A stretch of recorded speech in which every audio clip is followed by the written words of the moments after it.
उसे मैं आपको विंडो 10 से जोड़ के बताऊंगा, ताकि आपका दोनों पे काम हो जाए। एप्लीकेशन सॉफ्टवेयर वो सारे के सारे आपको यहीं पे नजर आएंगे, या विंडो से जुड़े हुए जो भी फाइल होंगे वो भी आपको यहीं पे दिखाई देता है। कंप्यूटर में विंडो 10 है तो भी आप एक्सपी के लुक को ला के देख सकते हैं, जैसे कि मैं अभी आपको दिखा रहा हूँ कि आपको कुछ नहीं करना है, अपने ब्राउजर में सिंपली। हेलो दोस्तों, स्वागत है आप सबों का आपके अपने एलाइन जी के जीएस में। मैं हूं अमृत मिश्रा, और आज की वीडियो में दोस्तों हम लोग बेल्ट्रॉन के लिए चैप्टर 2 कंप्लीट करने वाले हैं।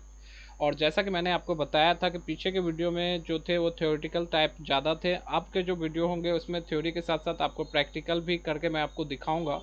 तो टॉपिक में लास्ट तक आपको बने रहना है दोस्तों। जिस पीडीएफ का उपयोग करके मैं आपको पढ़ाने वाला हूँ वो ऑलरेडी मैंने आपको टेलीग्राम ग्रुप में दे रखा है, और टेलीग्राम ग्रुप का जो लिंक होगा वो आपको वीडियो के डिस्क्रिप्शन में मिल जाएगा। आप वहाँ से जाके उसे चाहे तो डाउनलोड कर सकते हैं। और यहाँ पर जो इस पीडीएफ में दिया गया है दोस्तों ऑपरेटिंग सिस्टम के बारे में, वो विंडोज एक्सपी जो कि ओल्ड वर्जन के अकॉर्डिंग है, उसे मैं आपको विंडो 10 से जोड़ के बताऊंगा, ताकि आपका दोनों पे काम हो जाए। दोस्तों आपको अच्छे तरीके से समझ में आए, मैं पूरी कोशिश करूँगा। तो चलिए दोस्तों टॉपिक को शुरू करते हैं। दोस्तों जैसा कि देख सकते हैं ये हमारा चैप्टर 2 है, और अभी हमें सबसे पहले समझना है ऑपरेटिंग सिस्टम। जी हाँ दोस्तों, पीछे के वीडियो अगर आपने नहीं देखा है तो आप देख लें, अभी भी ऊपर में आई बटन पे नज़र आ रहा होगा आपको ऑपरेटिंग सिस्टम के बारे में। तो ऑपरेटिंग सिस्टम मैंने सॉफ्टवेयर में आपको बताया है कि ऑपरेटिंग सिस्टम उसे कहते हैं, जैसे कि मान लीजिए अगर आप सारे पार्ट्स, कंप्यूटर जो होता है वो बहुत सारे पार्ट्स से मिलकर बनता है, तो सारे पार्ट्स को असेंबल करने के बाद, चाहे आप motherboard, hard disk, RAM, CPU, सारे चीज़ को असेंबल कर लीजिएगा तो भी आपका कंप्यूटर ऑन नहीं होगा। कंप्यूटर को ऑन करने के लिए जो सॉफ्टवेयर सबसे पहले डाला जाता है उसे सिस्टम सॉफ्टवेयर कहते हैं, और सिस्टम सॉफ्टवेयर का ही उदाहरण है दोस्तों ऑपरेटिंग सिस्टम। तो यहाँ पर वही चीज़ बताया गया, और समय के साथ साथ ये जो ऑपरेटिंग सिस्टम है ये बदलते रहते हैं, इनमें अपडेट आते रहता है। जैसे कि आपका मोबाइल फ़ोन है वो भी समय के साथ साथ अपडेट होता है, उसी तरीके से जो हमारा सिस्टम है वो भी समय के साथ साथ इसमें भी जो विंडोज होते हैं वो बदलते आते हैं। पहले बहुत ओल्ड विंडोज भी आ चुके हैं, जैसे कि अभी आप स्क्रीन पर देख सकते हैं, जैसे कि विंडोज 95, विंडोज 98, विंडोज 2000, वर्तमान में विंडोज एक्सपी, विंडोज 7 का उपयोग किया जा रहा है। और अब दोस्तों अभी जो हम लोग यूज कर रहे हैं वो विंडो 10, विंडो 11 इसका यूज कर रहे हैं। इस पार्ट का जो मुख्य उद्देश्य देख सकते हैं आप, वो विंडो एक्सपी की विशेषताओं के बारे में वर्णन करना है, उनके आइकन से संबंधित आपको जानकारी चाहिए, उसमें जो फाइल मैनेजमेंट होते हैं वो कैसे रखते हैं। तो मैं आपको विंडो एक्सपी में तो दिखाऊंगा ही दिखाऊंगा, और आपको विंडो 10 में भी बताऊंगा। तो सबसे पहले जब विंडो एक्सपी जो होता है दोस्तों, उसमें लॉगिन का जो प्रोसेस होता है वो पासवर्ड डाल के लॉगिन किया जाता है। तो यहाँ पर वही चीज़ दिखाया गया आपको। और अगर आप देखना चाहते हैं विंडोज एक्सपी का जो इंटरफेस कुछ किस तरीके से दिखता है, तो यहाँ चित्र में आपको दिखाया गया, और मैं आपको बताता हूँ कि आप इसे किस तरीके से कर सकते हैं। अगर आपके कंप्यूटर में विंडो 10 है, अगर आपके कंप्यूटर में विंडो 10 है तो भी आप एक्सपी के लुक को ला के देख सकते हैं, जैसा कि मैं अभी आपको दिखा रहा हूँ। कि आपको कुछ नहीं करना है, अपने ब्राउजर में सिंपली यहाँ पर आपको टाइप करना है winxp.vercel.app। उसके बाद जैसे ही आप इंटर दबाएंगे दोस्तों, आपके सामने इस तरीके से विंडोज एक्सपी का जो इंटरफेस है वो आ जाएगा, और यहाँ पर कुछ ऑप्शन आपको खुले हुए भी नजर आएंगे, तो आप उन्हें सिंपली चाहें तो क्लोज कर सकते हैं।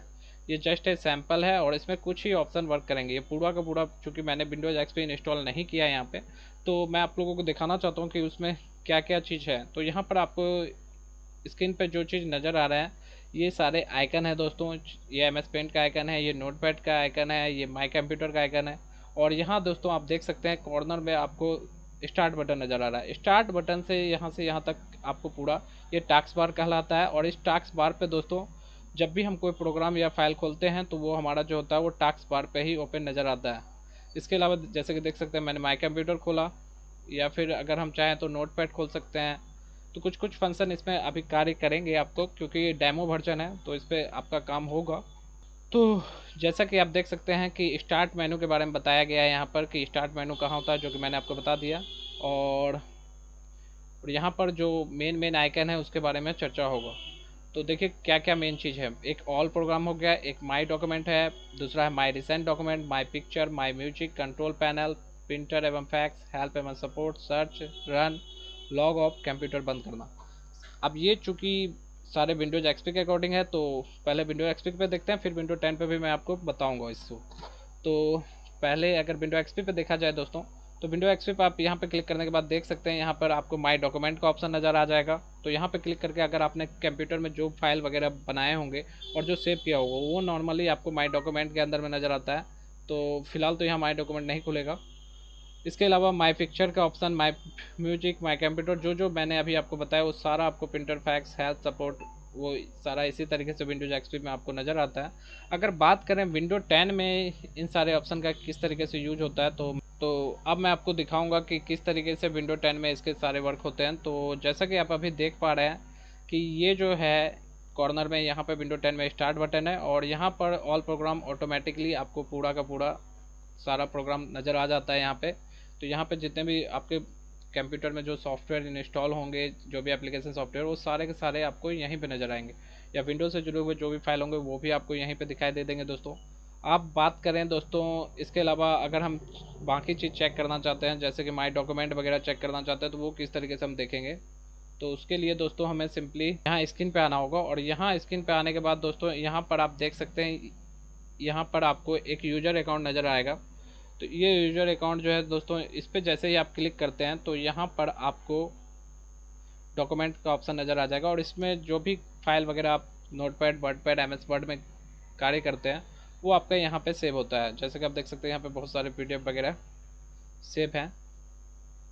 उसी तरीके से दोस्तों यहाँ पर माई म्यूजिक वगैरह का भी ऑप्शन नज़र आएगा आपको, और फिर पिक्चर का ऑप्शन नज़र आएगा। तो सिस्टम के जो भी पिक्चर वगैरह होंगे वो आपको यहाँ पे दिखाई दे देंगे। इसके अलावा बाय डिफ़ॉल्ट विंडो की तरफ से कुछ वीडियो जो होते हैं वो आपको नज़र आ जाएंगे, और मैंने जो वीडियो अभी एडिट किया है वो सारे भी आपको यहाँ पे दिख रहे हैं। तो इसके अलावा दोस्तों बात करें तो कंट्रोल पैनल ऐसा जगह होता है जहाँ पर अगर कोई भी फाइल वगैरह सॉफ्टवेयर हमने इंस्टॉल कर रखा है तो वहीं पे आपको नज़र आएगा। तो वहाँ से आप चाहें तो उसे डिलीट वगैरह करना चाहें तो डिलीट कर सकते हैं। उसके लिए आपको सिंपली जाना है स्टार्ट पे जाने के बाद यहाँ पर आपके पास अगर विंडो 10 है तो यहाँ पे सिंपली टाइप कर दे कंट्रोल पैनल। जैसे ही आप कंट्रोल पैनल आधा लिखिएगा आपको यहाँ पे आ जाएगा, या फिर आप विंडो आर दबा के भी रन बटन के माध्यम से कंट्रोल पैनल खोल सकते थे। और यहाँ पर आप देख सकते हैं, अगर आपको चेक करना है कि आपके कंप्यूटर में कौन कौन सा प्रोग्राम है, तो यहाँ पर सबसे पहले आपको ये जो आइकन हो सकता है आपके कंप्यूटर में इस तरीके से दिखाई दे रहे हो या फिर ऐसा आ रहा हो, तो आपको यहाँ पर जो व्यू बाय है इस पर क्लिक करके सिंपली इसे जो है वो आपको करना होगा स्मॉल आइकन करने के बाद दोस्तों आपको सारे ऑप्शन एकदम क्लियर नज़र आएंगे। और यहाँ पर उसके बाद जाना आपको प्रोग्राम एंड फीचर्स में। प्रोग्राम एंड फीचर्स में आप देख सकते हैं इस कंप्यूटर में जो जो सॉफ्टवेयर हैं वो यहीं पे आपको दिखाई देंगे जो मैंने इंस्टॉल कर रखे हैं अपने पीसी में। और अगर आपको किसी भी सॉफ्टवेयर को अनइंस्टॉल करना है तो उस पर आप सिंपली डबल क्लिक करें, यहाँ से वो अनइंस्टॉल हो सकता है। तो फिलहाल मुझे किसी भी सॉफ्टवेयर को अनइंस्टॉल नहीं करना है तो मैं इसे कैंसिल कर देता हूँ। तो उम्मीद है कि आपको कंट्रोल पैनल समझ में आ गया होगा। अब बात करें दोस्तों इसके अलावा दोस्तों रन, तो रन का यूज दोस्तों बहुत ही ज़्यादा होता है। विंडो आर दबा करके आप कंप्यूटर में रन को खोल सकते हैं, और रन के बाद आप यहाँ पे जो भी चीज़ ओपन करना चाहें, चाहे एमएस पेंट, नोटपैड, वर्डपैड, तो आप उसे इजीली यहाँ पे खोल सकते हैं। तो जैसा कि आप देख सकते हैं यहाँ पे एमएस पेंट खुल चुका है। उसी तरीके से अगर आपको नोटपैड या वर्डपैड खोलना होगा तो विंडो आर दबाइए, वहाँ पर टाइप कीजिए आप नोटपैड, वर्डपैड, और आप इजीली खोल पाएंगे।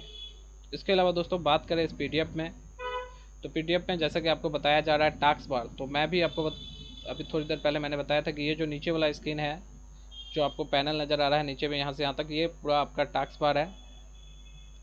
और इसके अलावा दोस्तों बताया जा रहा है किसी भी प्रोग्राम को कैसे शुरू करते हैं। प्रोग्राम शुरू करना है आपको, जैसे नोटपैड या वर्डपैड खोलना है आपको, तो यहाँ पर आपको स्टार्ट पे जाना था, ऑल प्रोग्राम पे जाना था, एसेसरीज पे, और उसके बाद आपको जो भी प्रोग्राम ओपन करना है वो ओपन कर सकते हैं, नोटपैड, पेंट, वर्डपैड। तो अगर मान लीजिए मैंने पेंट ओपन किया तो यहाँ पर मैं पेंट भी खोल सकता हूँ। तो ये आप देख सकते हैं ये एमएस पेंट है विंडोज एक्सपी का, और यहाँ पर हम कुछ भी लिखना चाहें तो लिख भी सकते हैं, या ड्राइंग करना चाहें तो ड्राइंग भी कर सकते हैं। तो यही चीज़ इस पीडीएफ में आपको यहाँ पे बताया गया है। इसके अलावा दोस्तों बात करें और आपको क्या चाहिए, तो यहाँ पे है सर्च का ऑप्शन। दोस्तों अगर आपको अपने कंप्यूटर में कुछ भी सर्च करना है तो सिंपली विंडो ई दबाइए, माई कंप्यूटर खोलिए, और यहाँ पर आपको सर्च वाला बॉक्स नज़र आ जाएगा। तो यहाँ पर आप सिंपली टाइप कर दीजिए जो भी मैटर आप सर्च करना चाहते हैं, जो भी फोल्डर वगैरह, तो वो अगर आपके कंप्यूटर में होंगे तो नज़र आ जाएंगे। जैसे अगर मैं टाइप करता हूँ बेल्ट्रॉन, तो अगर बेल्ट्रॉन से रिलेटेड जो भी चैप्टर या नोट्स वगैरह मैंने प्रिपेयर कर रखे हैं वो आपको यहाँ पे शो होने लगेंगे। तो आप कुछ भी सर्च कर सकते हैं अपने कंप्यूटर में। कंप्यूटर खोलने का जो कमांड मैंने दबाया है वो है विंडो ई, या फिर आप स्क्रीन पे जो डेस्कटॉप पे माई कंप्यूटर का आइकन आता है उस पर भी क्लिक करके आप खोल सकते हैं उसे। उम्मीद है कि आपको सर्च बार समझ में आ गया होगा। इसके बाद दोस्तों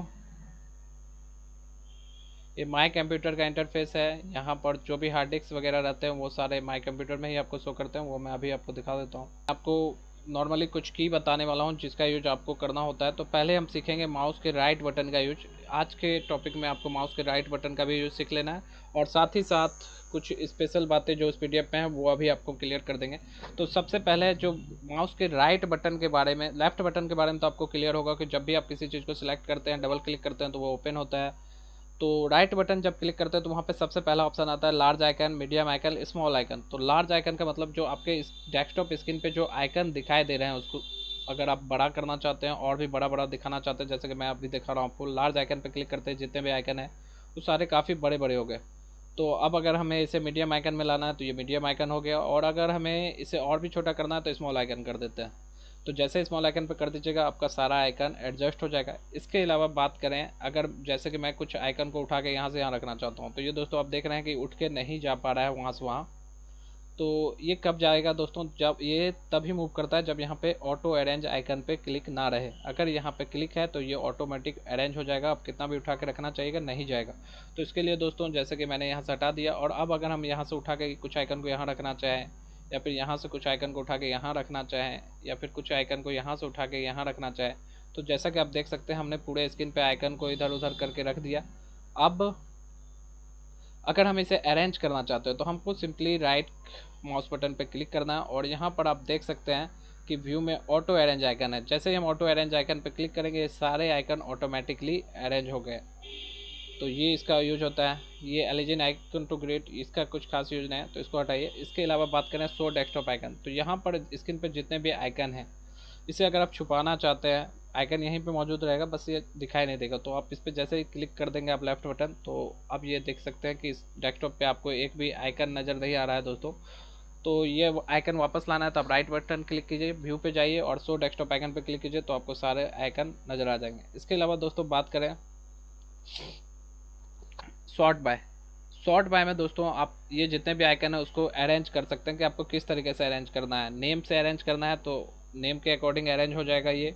अगर इसे आप चाहते हैं कि आइटम टाइप की जिस प्रकार का आइटम है उसके अकॉर्डिंग अरेंज करना चाहें तो ये आइटम के हिसाब से अरेंज होगा, यानी कि फोल्डर वाले सारे एक साथ आ जाएंगे, डॉक्यूमेंट वाले एक साथ आ जाएंगे, जितने भी शॉर्टकट है वो नेट से जुड़े हुए वो एक साथ नज़र आएंगे आपको, या जितने भी टूल वगैरह आपने इंस्टॉल कर रखे हैं वो एक साथ नज़र आएंगे। तो आप जैसे चाहें आइटम टाइप कीजिए या फिर डेट मॉडिफाई कर दीजिए कि जैसे जैसे बना है उसके अकॉर्डिंग अरेंज हो, तो आप इस पर कर सकते हैं। या फिर उसके आकार के हिसाब से भी कर सकते हैं कि जितना ज़्यादा आकार हो या जितना कम आकार हो, आप उसके हिसाब से ये जितने भी आइकन है उसको अरेंज कर सकते हैं। इसके अलावा बात करें थर्ड ऑप्शन जो यहाँ पे आपको नज़र आता है दोस्तों वो है रिफ्रेश का। तो नॉर्मली रिफ्रेश का यूज आप अक्सर लोगों को करते देखते होंगे। इस कंप्यूटर हैंग हल्का फुल्का कर रहा है तो आप वहाँ पर रिफ्रेश कर सकते हैं, इससे हल्का कंप्यूटर जो है वो फ्रेश फील करेगा। तो आप ये कर सकते हैं। और एक बार अगर आपने माउस से रिफ्रेश कर लिया तो कीबोर्ड पे F5 बटन प्रेस करने पे भी यही काम होता है सेम। तो याद रखिएगा रिफ्रेश का जो होता है काम वो F5 से भी होता है। इसके अलावा दोस्तों बात करें यहाँ पर पेस्ट, तो अगर आपने कुछ भी कॉपी कर रखा होगा तो यहाँ पे पेस्ट का ऑप्शन शो करता। ये है ग्राफिक्स का ऑप्शन। तो ग्राफिक्स के ऑप्शन अगर आप कंप्यूटर के एक्सपर्ट नहीं है तो मेरा मानना है कि आपको ग्राफिक्स के ऑप्शन पे परेशानी हो सकती है। अगर आपने ग्राफिक्स के ऑप्शन को यूज किया तो इसे मत यूज कीजिएगा आप, क्योंकि ये एक्सपर्ट अगर आप हैं तो आप इसे यूज करते हैं, क्योंकि इसमें रोटेशन वगैरह स्क्रीन का दिया रहता है। जैसे मान लीजिए अगर मैंने अपने स्क्रीन को 180 डिग्री रोटेट कर दिया, अब आपको दिक्कत हो जाएगी दोस्तों, क्योंकि अगर आपको समझ में नहीं आ रहा है कि इसे आप फिर किस तरीके से कीजिएगा तो आपको आप माउस कंट्रोल करने में भी दिक्कत होगी। तो हो सकता है कि आपसे सही नहीं हो, फिर दिक्कत होगा। तो अब मैं बता देता हूँ, अगर आपने इस तरीके से गलती से कर ही लिया रोटेट तो आप यहाँ पर अल्ट कंट्रोल दबा के रखिएगा, बाएं साइड का अल्ट कंट्रोल दबाइएगा, उसके बाद एरो की जो है ऊपर वाला उसे प्रेस कर दीजिएगा, नीचे आ जाएगा। नीचे वाला प्रेस करते हैं तो ऊपर चल जाता। तो इस तरीके से कर देना है। एरो की आपके कीबोर्ड पे मौजूद है, 4 एरो की दिए हुए हैं न्यूमेरिकल कीपैड से जस्ट पहले। इसके अलावा दोस्तों बात करें यहाँ पे तो न्यू से आप न्यू फोल्डर बना सकते हैं। तो जो भी न्यू फोल्डर बनाना होगा आपको बना सकते हैं, जिस नाम से भी बनाना है। जैसे अगर आप डाउनलोडिंग वगैरह ही कर रहे हैं तो यहाँ पर आप जिस नाम से भी फोल्डर क्रिएट करना चाहें कर सकते हैं। और ये ध्यान रखना है कि आपको एक नाम से एक ही फोल्डर एक जगह पर रह सकता है। अगर मैं दोबारा अमृत मिश्रा के नाम से बनाना चाहूँ तो वो नहीं रहेगा यहाँ पे फोल्डर। तो जैसे कि आपने देख लिया इस बात को। अगर बात करें इसके अलावा शॉर्टकट, तो शॉर्टकट हम क्रिएट कर सकते हैं यहाँ पे, जैसे MS पेंट का शॉर्टकट या नोटपैड का शॉर्टकट, ताकि हमें स्टार्ट ऑल प्रोग्राम वगैरह पे जाने की ज़रूरत नहीं है। यहाँ पे शॉर्टकट बन के आ जाएगा और उसके बाद हम डायरेक्टली इस पर क्लिक करके उसे खोल सकते हैं। आप यहाँ पे किसी भी फाइल का शॉर्टकट बना सकते हैं नॉर्मली। तो जैसे कि ज़्यादातर लोग जो यहाँ शॉर्टकट बनाते हैं MS पेंट, नोटपैड, वर्डपैड, इन्हीं सब चीज़ का शॉर्टकट यहाँ पे ज़्यादा बनाया जाता है। जैसे कि ये नोटपैड का बना के दिखा देता हूँ। तो ये देख सकते हैं नोटपैड आ गया। अब यहाँ से नोटपैड इजीली खुल गया। या फिर आप स्टार्ट पे जाके उसके बाद जाके नोटपैड यहाँ सर्च करते तो भी खोल सकते थे। तो इस तरीके से आप इसका यूज कर सकते हैं शॉर्टकट का। इसके अलावा यहाँ पे ऑलरेडी MS वर्ड वगैरह का शॉर्टकट अगर आप बनाना चाहें तो यहाँ से डायरेक्ट बन जाएगा और इस पर क्लिक करने से सीधे MS वर्ड आपका खुल जाएगा। तो इस तरीके से आप शॉर्टकट प्रिपेयर कर सकते हैं। इसके अलावा दोस्तों बात करें डिस्प्ले सेटिंग, तो डिस्प्ले सेटिंग को थोड़ा सा समझ लीजिए आप। डिस्प्ले सेटिंग में आपको सबसे पहले डिस्प्ले का जो स्क्रीन का स्क्रीन लेआउट है वो 100% रहना चाहिए। अगर आप इसे बड़ा कर दीजिएगा तो हो सकता है आपको जो आइकन वगैरह है वो कुछ और बड़े बड़े नज़र आने लगे, तो आपको इसे 100% रखना है, ये ध्यान रखना है। इसके अलावा डिस्प्ले रिजोल्यूशन, आपका मॉनिटर जितना बड़ा होगा उसके हिसाब से यहाँ पे डिस्प्ले रिजोल्यूशन होगा। आप उसमें ज़्यादा छेड़छाड़ मत कीजिएगा, क्योंकि अगर आपने ज़्यादा कर दिया तो हो सकता है आपका स्क्रीन आउट ऑफ साइज चल जाए, तो फिर दिक्कत हो सकता है। तो यहाँ पर ये स्क्रीन के साइज का, मॉनिटर का जो साइज होगा उसके हिसाब से ये बाय डिफ़ॉल्ट सेट होगा। तो अगर आप इसे कम ज़्यादा कीजिएगा तो इससे आपका इस जो आइकन वगैरह है वो बहुत ज़्यादा बड़ा बड़ा भी नज़र आने लगेगा आपको। जैसा कि आप देख सकते हैं मैंने अभी चेंज किया है तो ये बहुत बड़ा नज़र आ रहा है। अब मैं यहाँ पे कैंसिल कर देता हूँ ESC दबा के, तो बीच में अगर ESC दबा दिया तो कैंसिल भी हो गया।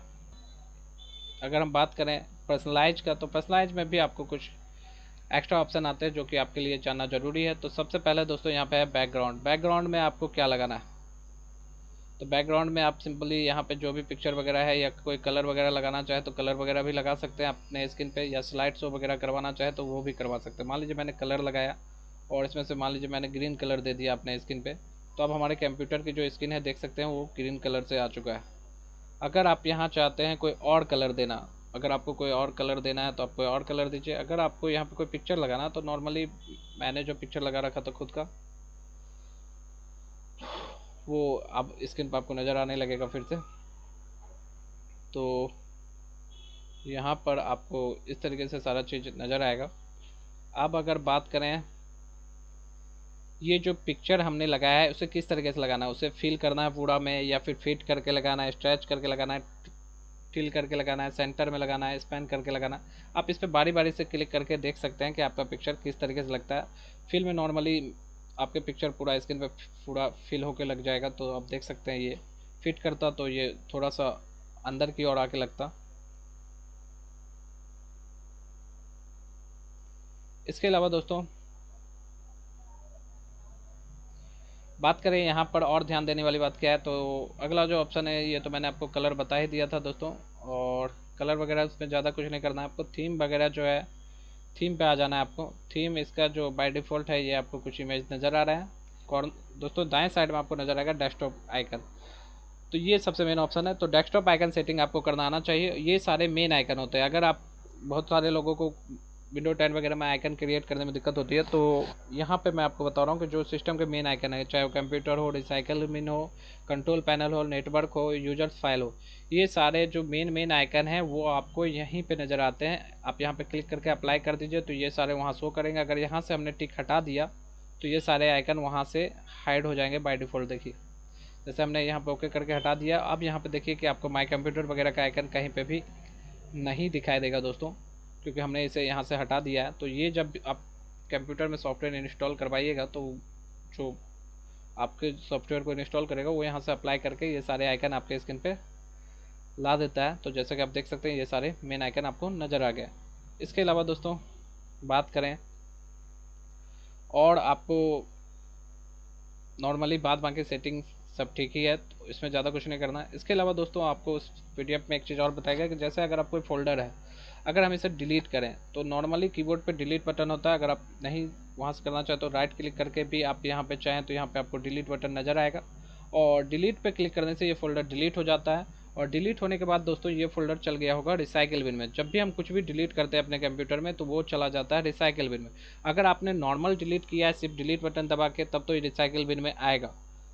तो अब यहाँ पे आपको विकल्प ये है कि आप इसे रीस्टोर कर सकते हैं, यानी वापस से इसको उसी जगह पे भेज सकते हैं। तो गलती से अगर आपके कंप्यूटर में कुछ था, म्यूजिक, वीडियो या कुछ भी आपने डिलीट कर दिया, तो रिसाइकिल बिन में जाकर रहेगा और यहाँ से रीस्टोर करने पे ये वापस अपने जगह पे चला जाएगा। जैसे कि आप देख सकते हैं यहाँ से गायब हो चुका है और ये वापस से यहाँ पे आपको फोल्डर नज़र आ रहा है। अगर इसी को मैंने अगर शिफ्ट के साथ डिलीट किया, यानी कीबोर्ड पे जो शिफ्ट बटन है उसके साथ डिलीट बटन प्रेस कीजिए, तो आप देख रहे हैं ये परमानेंटली डिलीट का ऑप्शन आ रहा है। और इस कंडीशन में अगर आपने डिलीट किया इसे, तो अब ये रिसाइकिल बिन में भी नहीं जाएगा, ये कंप्यूटर के रिसाइकिल बिन से भी बाहर हो चुका है। अब ये वापस नहीं आएगा, आप कितना भी कोशिश कीजिए, अब ये वापस नहीं आएगा दोस्तों।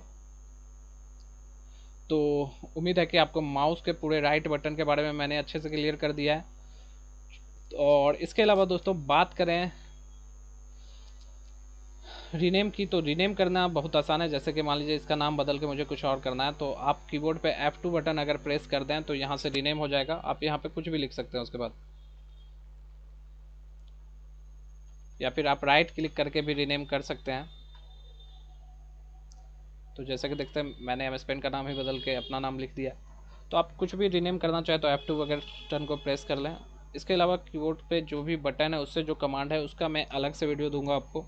तो उम्मीद है कि जो चैप्टर 2 था वो इस वीडियो में कंप्लीट हो गया। वीडियो हल्का लंबा हुआ है, लेकिन मैंने पूरा कोशिश किया कि इसमें जितने भी ज़रूरी चीज़ें हैं वो आपको मैं बता दूं। तो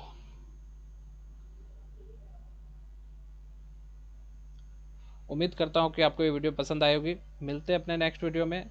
चैनल पे नए हैं तो चैनल को सब्सक्राइब करना ना भूलें। तब तक के लिए अलविदा। Thank you very much for watching this video.